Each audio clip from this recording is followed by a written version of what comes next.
Hi.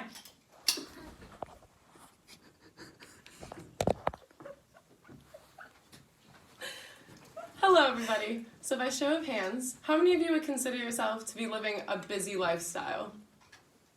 Okay, so that's everybody.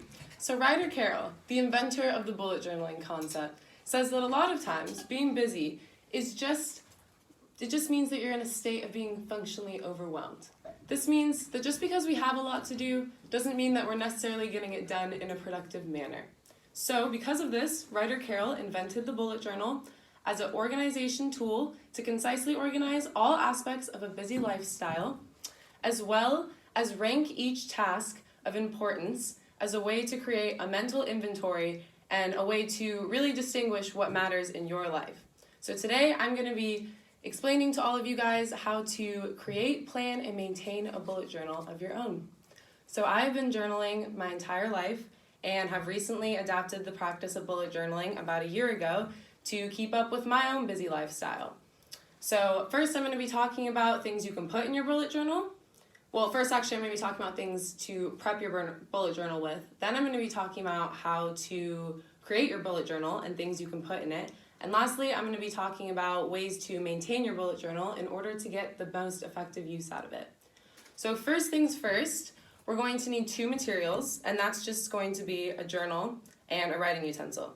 Those are really the only two basic things that you need. The next thing that we need to do, according to Ryder Carroll, is to classify each of our tasks as a need, should, or want task. And this is just a way to make sure that the most essential things that you need to get done are at the top of your to-do list. Then we're going to be ranking the importance of each task by figuring out the why behind each thing on our list. This means that if you can't figure out a logical reason behind why you need to do something, or why you feel the need to do it, or why you feel like you should do it or want to do it, then it's probably not a very worthy list item. So once we have all of our actual worthy list items, aka our tasks that matter to us, we're going to separate all of those list items into categories of to-do list tasks, events, and notes to remember. When it comes to creating our bullet journal, we're going to create a customizable key in order to distinguish different activities. We're going to do this through a method called rapid logging. So this right here is the traditional method of journaling or making lists, and this over here is the rapid logging method. As you can see, this method uses different symbols to distinguish between activities. So the bullet journaling website suggests that you use simple closed dots for to-do list tasks, open bullets for events, and dashes for notes. And this is just a way to kind of create like an externalized version of your thoughts, and it's just a way to keep different activities organized in a better way, in my opinion. And the next thing we're going to do is creating a daily log, monthly log, and yearly log to track your activities. So this is an example of a daily log, and if you go on Pinterest, you can find examples and templates of monthly logs and yearly logs, which is basically just an expanded version of this. Other things that you can put in your bullet journals include different kinds of lists. Some examples include budgeting, meal planning, fitness tracking, habit tracking, and sleep tracking. But the possibilities are really unlimited. An example of something that I have in my bullet journal is a list of all the places that I want to travel.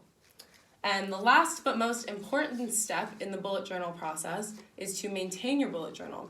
Because if you don't keep up with the habit of it, then it doesn't become very useful and kind of defeats the whole purpose of it.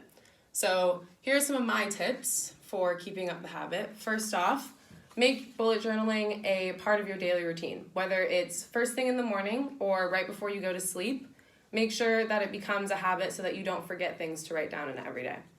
Next off, don't compare your bullet journal to other people's. Some people do it for the artistic or aesthetic purposes, but it doesn't have to be that. In fact, it's completely customizable to every individual, so you can be as simple or as complex as you would like it to be.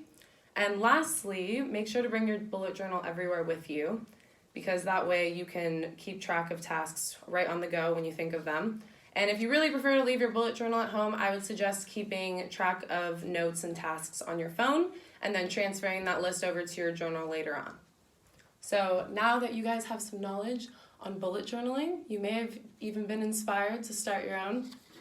But to reiterate, it's basically a mental inventory a way to track each item on your list in a more organized way than traditional journals would have. And by maintaining it and keeping up a daily practice, you might find that your life will be more organized. Human behavior professor Melody Wilding said that a bullet journal helps you externalize your thoughts. But simply, this frees up mental space so you can think more clearly and concentrate better. So bullet journaling can be a pretty useful tool for college students who are pretty overwhelmed with all of the things they've got going on in life. So hopefully you guys got something out of this. And remember that bullet journaling is not just a productivity method, but an intentional mindset.